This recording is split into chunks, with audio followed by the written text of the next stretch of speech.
Okay, guys, I have no idea, excuse me, what's going on with my phone.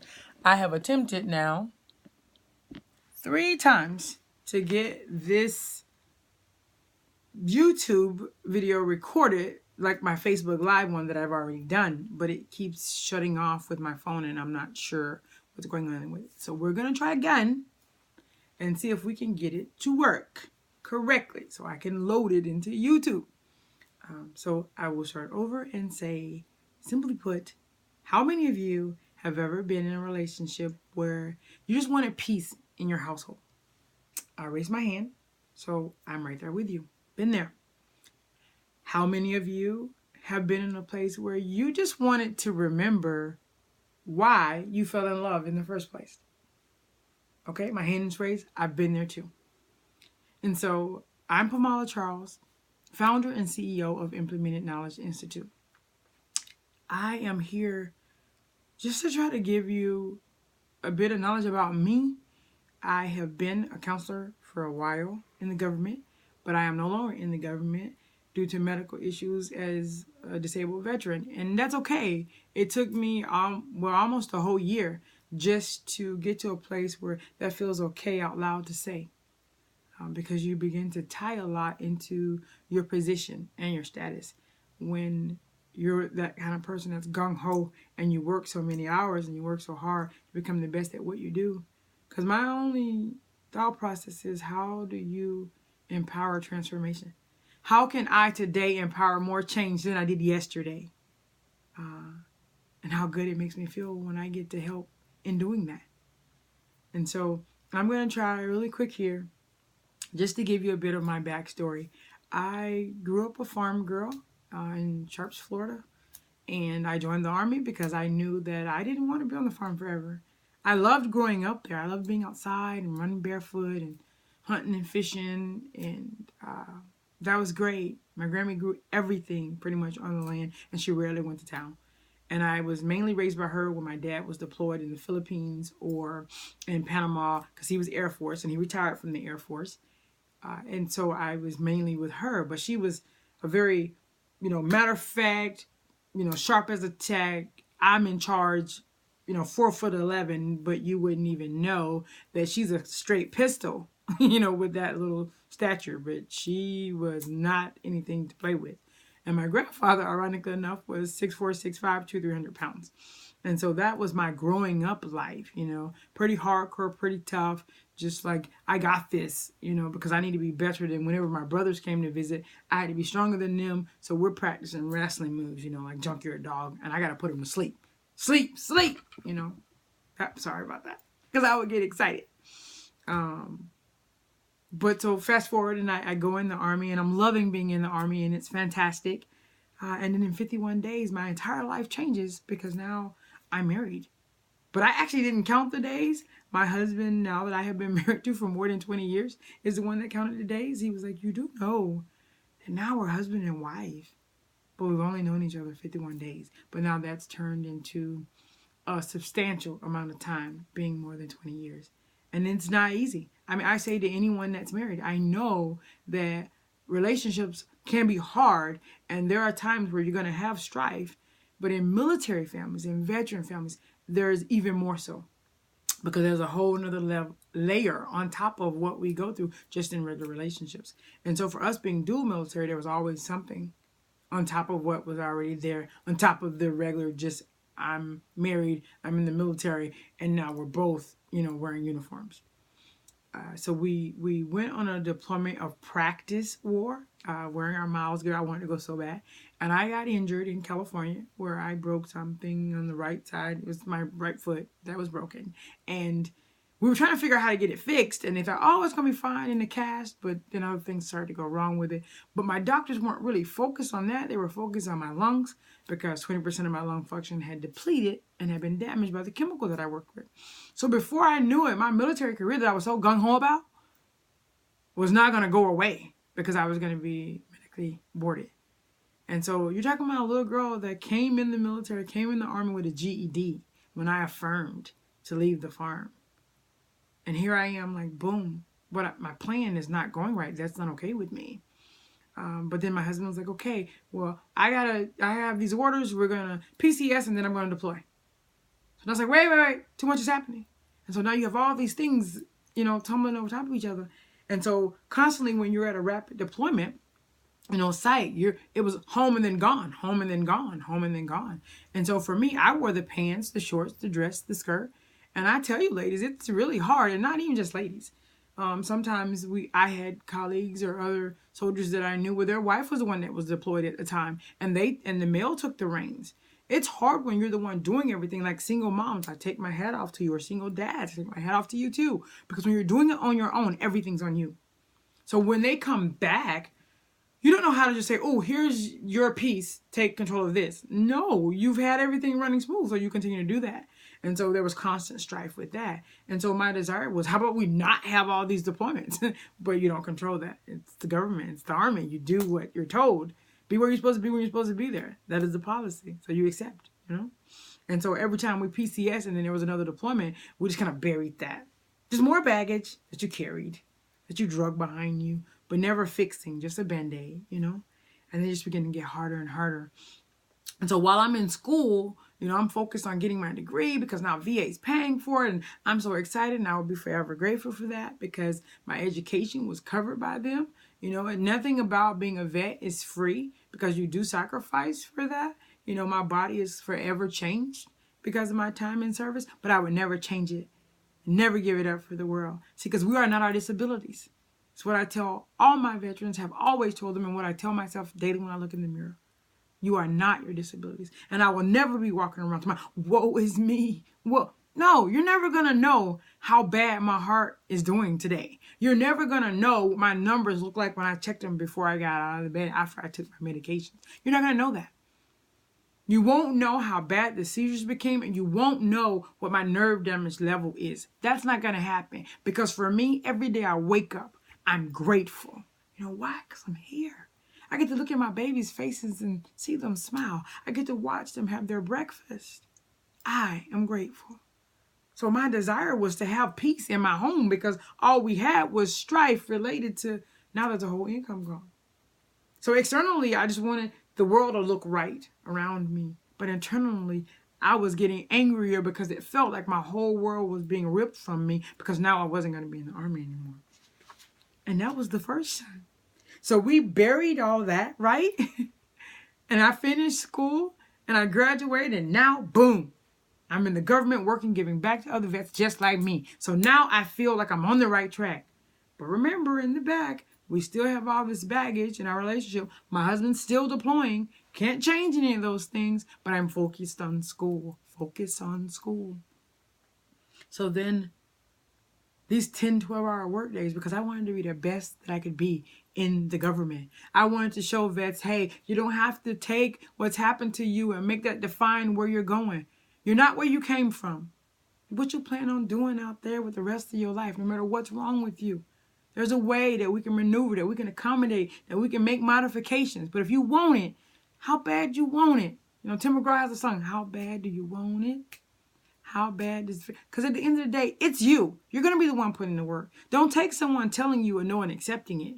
Don't take anything that anyone says about you and accepting it.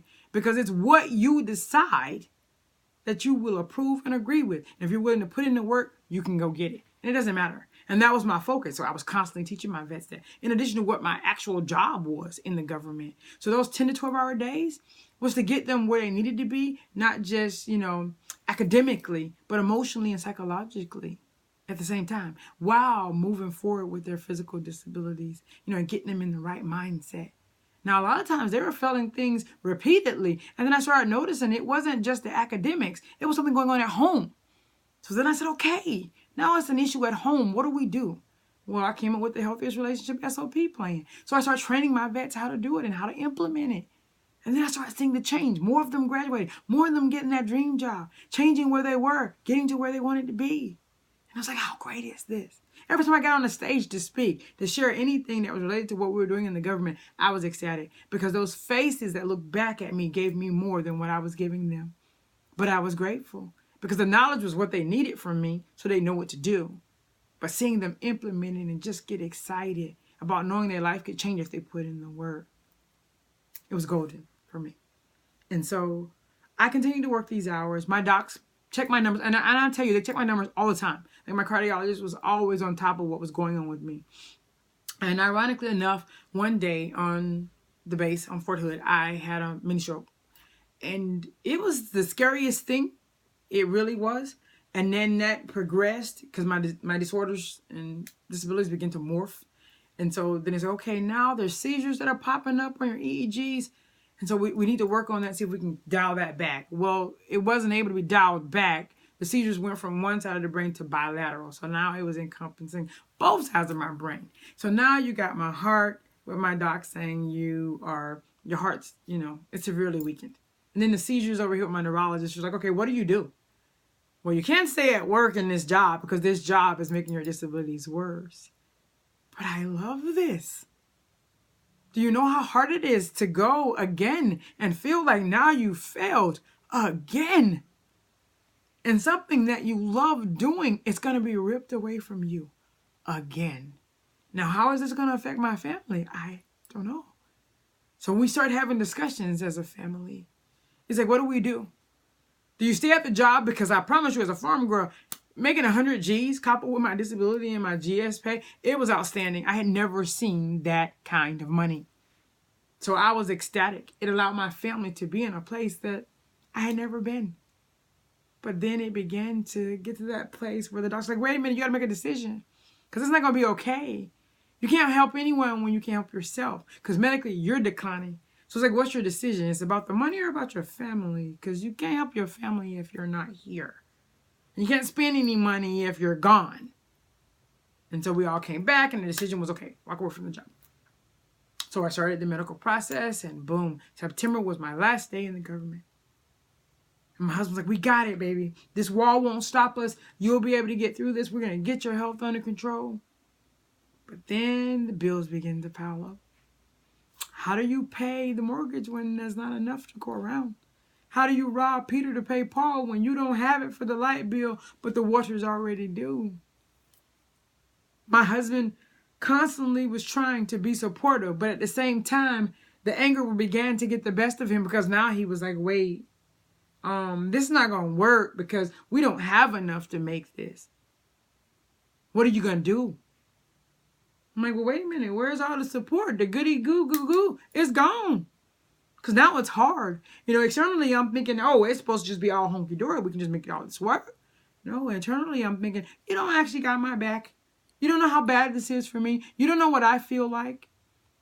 But I felt pretty crummy because I thought making the right decision was about my health, but I didn't foresee how bad it was going to be for my household. See, because our youngest son, he had been diagnosed with autism since he was 2.5. And that's a label I have still yet to accept fully. I mean, I get pretty touchy about that because for me, it's like, no, we're not accepting that. He's not that. No. But it's there. I'm coming to terms with it. But in our house, because we were having strifes and arguments about the simplest thing, but where did you put money on the side to get their haircut? Did you make sure there was enough money for their lunch? And then they would escalate. So our youngest was just really acting out and just, feeling the pain of that awareness of level of frustration that his father and I were having, and that level of strife just pulling him. He was enduring that. So he was literally in hell just like us because he's not really verbal, but he does act out when he's feeling all about and just, upset and angry because he doesn't know how to use his word. He just knows things are bad at home and he could feel it every day. And so once that wall came, it was like, how do you fix this? How do you fix what's happening? Because you've helped thousands and hundreds of soldiers and veterans in their own relationships. But you're having trouble helping you yourself. Why? Because it's a lot harder when you're the one right there in the midst of it. Like they say, can you see the forest for the trees? Well, I was looking at me and I was pointing the finger at my husband the whole time, forgetting that every time you point the finger, there's 3 other fingers pointing back at you. So finally, I started saying, okay, I need to grow my business and still be able to help other vets and soldiers. I need to get out there. So I'm taking every penny, pulling every dime. And my husband's like, excuse me, wait, what the hell? I need them pennies. Every little extra needs to go into this household. So now there's a bigger wall because I'm like, well, now you're not even supporting what I'm trying to do that can actually make an income, because it was what I was already doing that I love doing with helping other vets and soldiers. But you have to have money to be the market bay. He constantly said, be patient. And I'm like, no, we need help now. And so one night, I've had a funnel account, ClickFunnels, for more than 3 years, but I did not know how to get it operational. And so since I was in 10, 12-hour work days, I didn't focus on that. I just focused on my job, and my ClickFunnels just sat there. And the automatic payment just came out. So finally one night I'm looking at them training and reviewing Russell's, video, and he's like, hey, if you're not where you need to be, I need you to focus on the folks who are already in the market that are doing what you want to do, and they're doing it successfully. Model them. Stop trying to do it the wrong way. And so that night, I think it was about 1:30, and I turn on Tony Robbins. And many of you may know Tony Robbins. I hope so. But he does firewalks right here, even when he comes to town in Dallas. And so that's on my list to do. But Tony begins to yell. He's like, hey, you. And it felt like he was talking to me. Because he's like, if you're trying to get something done in life and it hasn't worked out for you yet, then you're wrong. You're doing it wrong. Like Einstein always says, insanity, what the definition is, doing the same thing over and over again, expecting different results. So Tony's yelling at us in this video, and he's like, hey, stop doing what you're doing. You must become who you need to be to get to where you're really trying to go. And I'm like, he might as well say, Pamela, get it together, chick. Chica, pay attention. If you say you want to help others, really do what you're saying you want to do, but look inward. You're blaming your husband. You're blaming the job. You're blaming your disabilities. But all of this encompassed with how I felt about me, medically, what was happening with the conditions worsening, with anxiety, with depression, with just being upset with now things are not lining up with all this hard work. Everything was outside. Everything was external. But Tony, here he is. He's saying, no. I need you to go inward, become who you need to be to get to where you want to go. So then I had to change everything, right? It's like, boom. The light bulb went off. I don't have to worry about all the other things that have been said. I can change who? Me. I don't have to accept it. What's the plan? So because now the light bulb went off. Now the plan is, how do I reach people? Well, I had written the book, Let's Say It Together, since 2015. It had been selling on Amazon. And that was no marketing. That was just people would, occasionally see it and then they would purchase it. It's like, okay, then the plan is to start promoting that. In the government, we took turns doing programs for each other to train each other on topics that they wanted us to know. So we would do the research and then put together the training. Well, I love that part. I was always making fun things that we could do that helped accelerate the learning process of what we needed to know whenever a new rule came out in the government. And so it was like, oh, I could do that for my vets. Accelerated learning is an awesome tool that, T.R. Vecker talks about all the time on Peak Potentials. He said it makes you get it. So not only does your mind understand, but when you get the body moving and get it active kinetically, now things are connecting. Now things are meshing, Now you're excited about what you're learning. So you're more apt to what? Implement. At the end of the day, no matter what I tell you, if you don't implement or start working it, it's not going to get you anywhere. No matter how many times you've heard it. And for me, once that light bulb went off, I understood. So the plan was to make a program and get it out there. So I did. So when me pulling these pennies, my husband's looking at me, But the feedback was phenomenal. My vets that attended, some of them were dual military and they were fantastic. Then I had other vets that were there that were married to civilians, but they also were phenomenal. They were phenomenal because they gave just truth. Like, this is what we feel about your information. This is great. We know we can implement and do this. But then they gave me feedback that was, not creative criticism. What is that word? I'm trying to think. Constructive criticism. That's the word. And it was awesome because it was like, I went with the negative. I said, hey, if you're sick and tired of being sick and tired, this is the program for you. This is where you need to be. And they were like, let's not focus on that. Let's focus on what you do for us. Think about revitalizing the relationship. Think about rejuvenating the relationship. Think of the positive that you can put on that. And then you can teach them about the other stuff, about when you're sick and tired of being sick and tired. Our old pastor, he's passed away, but he was amazing. He was Dr. Leotis Duran in Colorado Springs, Colorado, when we were stationed at Fort Carson. And he would say, when you're sick and tired of being sick and tired, that is when you do something about it. So that was why I used the phrase, because to me, it was like, boom, that's what I felt like. So I'm assuming that, man, plenty of people may feel that way. So they're going to want this. And what the attendees told me was, yes, even though we feel that way, we don't want to hear you tell us. So change the name. So it was beautiful. So the plan worked. The conflict behind that plan was, how do I scale that? How can I get to where I need to be and reach more people? How do I do that? You know, because now my husband and I are like, okay, he said, I see your value. He had never seen me on stage and saw me speak. So he was floored by that because he didn't know that I could do that from stage. But I did. The conflict still was though, but that's going to take money.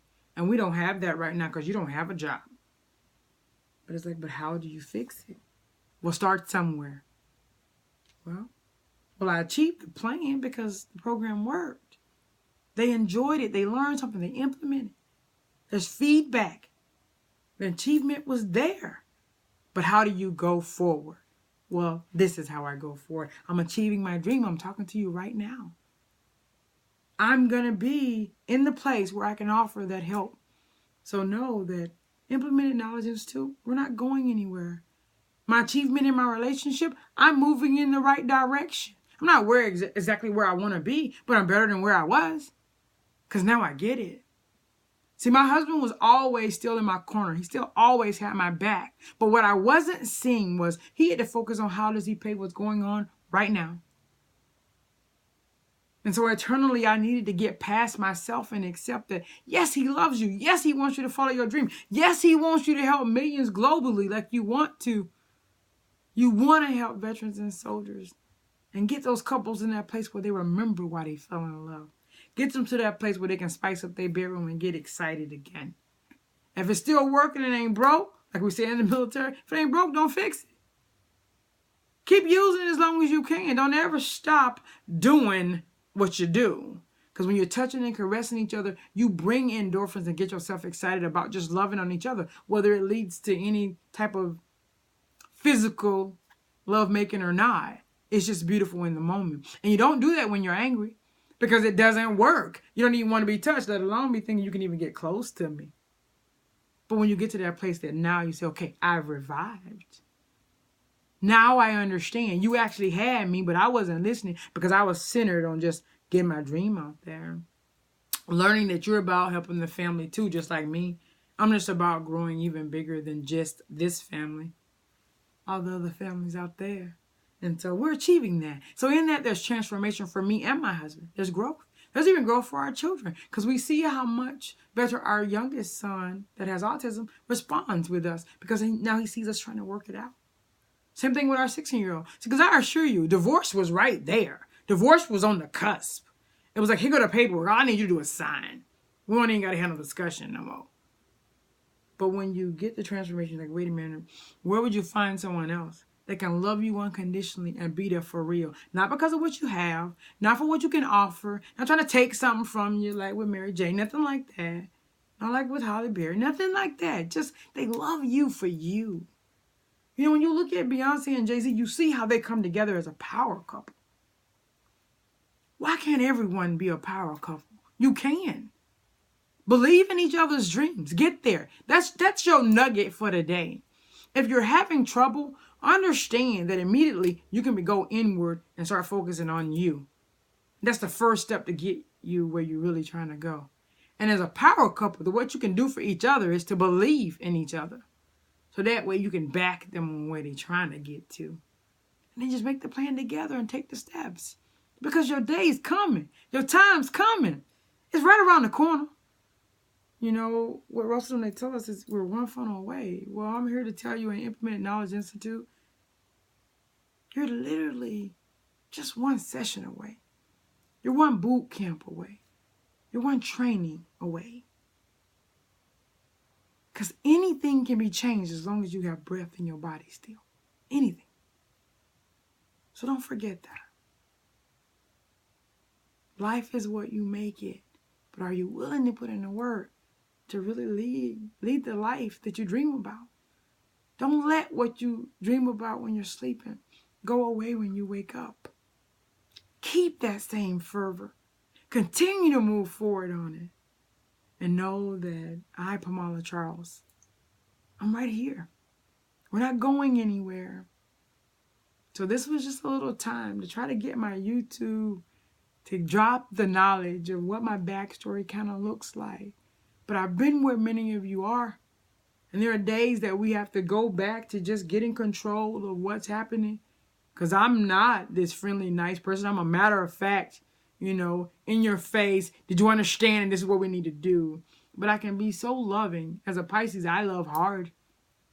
And I work even exceptionally more harder to get you where you're trying to go, as well as I do with my own family. So don't forget. Just keep moving forward. Seek the help that's needed. If anything I said resonates with you, understand it's all real. I've been there. My husband's been there. You don't get this far along and it's been sugar-coated because you can't. Because at the end of the day, there's hell to pay, and there was in our household. And you can make it come up roses and daisies whenever you like, as long as you're ready to put in the work.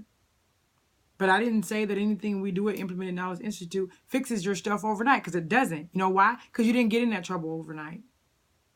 And we didn't get in our trouble overnight. It had built up over time. We had tons of baggage. And we still have days. You know, I have to tell myself, like, you know, TR will say, hey, when some bad thoughts come to you, I need you to just quickly get on that thought. You can't make the thought just not come, but you can correct it when it gets there. Like your reptilian brain want to just automatically be on the defensive and react. So no, he says when you hear it, you say, well, okay, I hear you. You know, thank you for sharing. You know, that's what he says. He says, thank you for sharing. I just add that I hear you. Then the thank you for sharing that T. Harv Eker talks about at Pink Potential. And then I add my youngest son's phrase, no thank you. And that's to get my mind to understand, I don't want it today. I don't need to have to say anything back to you, even if you've said something negative, whether you're my husband or a person I came in contact with or a relative. It doesn't matter. I can let that slide off. You know why? Because that's not worth your energy.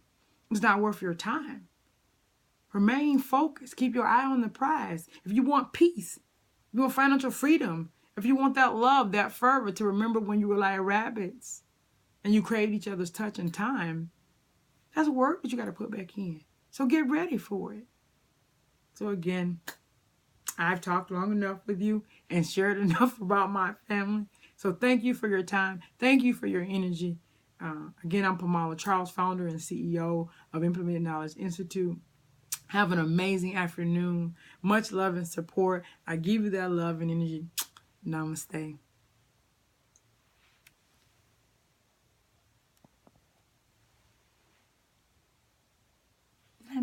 Wait, hold on. I thought I did it right, but I guess I didn't.